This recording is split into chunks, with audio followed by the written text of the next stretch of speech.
Lord Ramchandra confessed to Hanumanji that the love and the sacrifice you have offered in my service is so overwhelming to me that I have no power to repay you. All I could give you is my embrace. He embraced Hanuman, and in doing so he gave himself. For Hanumanji, there was nothing that he wanted in all creation except to give happiness to his beloved Lord Sri Ram.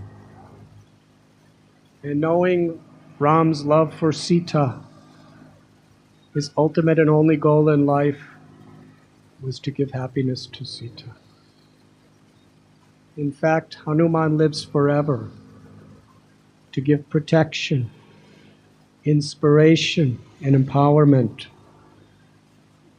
wherever devotees sincerely chant the Lord's holy names.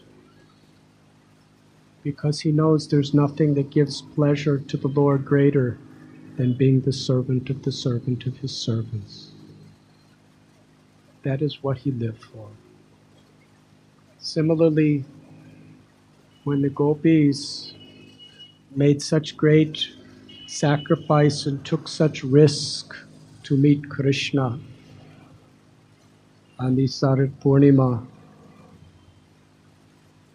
Krishna honestly revealed his heart to them, that I have no power to repay you for your love. Even in an entire lifetime of Brahma, with all that I have, and Krishna is the proprietor of everything that exists in all spiritual and material worlds, I have no power to repay you for your love. This is the nature of Krishna. It is the nature of God.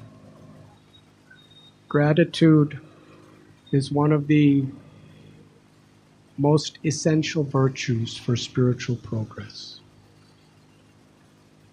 A grateful heart is a fertile field for the seed of devotion to grow. The origin of that gratitude is the reciprocation of Krishna for the love of the devotee and the devotee's love for Krishna. Tatenu kampam susamikshemano bunjana evakulitakram. Srimad Bhagavatam, Lord Brahma tells us, and it was a verse that was often quoted by Srila Prabhupada as a foundational teaching for spiritual progress. That even when troubles and difficulties come, even when they seem by worldly estimation to be very unfair, we may have to deal with it according to the necessity. But in our hearts we bow down to Krishna with gratitude. This is an opportunity for me to take shelter, even in the hardest times. Lord Chaitanya expressed in many ways to many of his devotees his indebtedness to their service. I'd like to speak very briefly about one such devotee of the Lord. Vashughosh, in one beautiful song, he sings about how Lord Chaitanya, the son of Sachidevi and Jagannath Mishra, is Lord Jagannath himself. He had appeared as Ram to subdue Ravana. He appeared as Krishna to reveal the most splendorous pastimes of love in Goloka. And now he has again come as in a beautiful golden complexion to give that same love to the world through this namsankritan,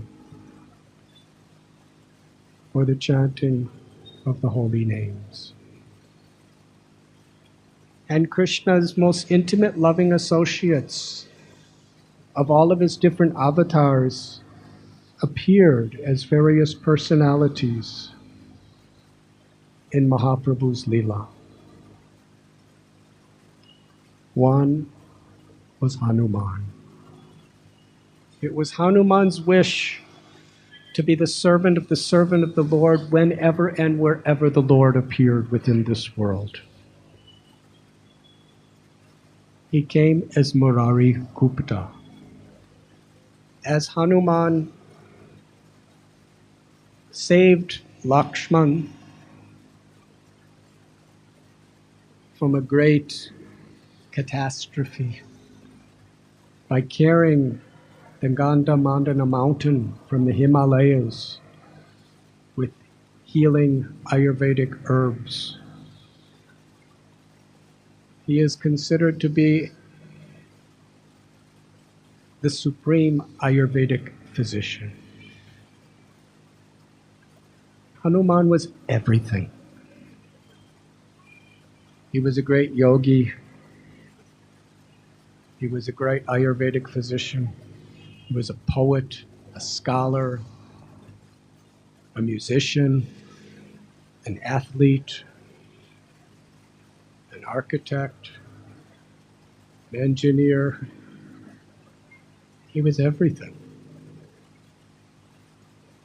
Because in whatever way he could be engaged in Ram's service, he put his entire heart and soul in total surrender without ego. So therefore he was fully empowered in whatever he did. He came as Murari Gupta, who happened to be an Ayurvedic physician, a doctor, who lived in Sri Navadvip Dham. In Navadvip, on the bank of the Ganga, he was a householder with family. He was the first person to write notes on the life of Sri Chaitanya Mahaprabhu. Just as Hanuman is celebrated forever for bringing the glories of Ram to this world in such an incredible way, as Murari Gupta, he was the initial person. And from his biography, all the other biographies were very much rooted, the Chaitanya Charita, to glorify his beloved Lord. You were listening to Radhanath Swami on devotionalnectar.com.